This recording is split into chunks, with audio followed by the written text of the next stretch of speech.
Hello po, mga karaniwang sangkap sa ulam na pampabilis ng pagdami ng cancer cell.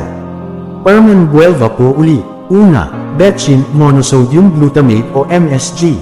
Pampalasa na halos laging kasama sa mga ulam sa carinderia.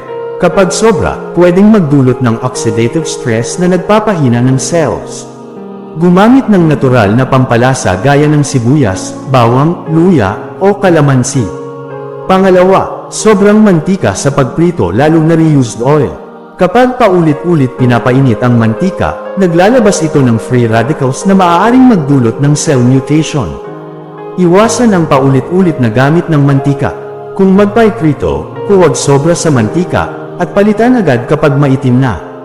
Pangatlo, atsuete at mga artificial na food colorants. Natural ang atsuete kung sariwa, pero maraming nabibili na may halong ng artificial coloring na pwedeng carcinogenic. Pumili ng natural na kulay mula sa turmeric o kalabasa.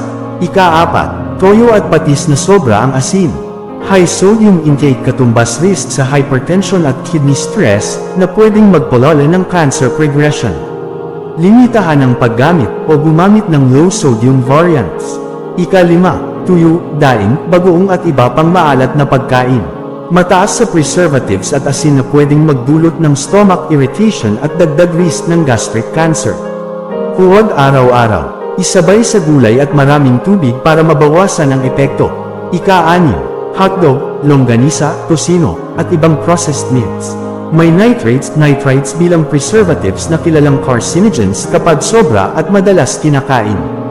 Piliin ang homemade na version o kainin lang paminsan-minsan.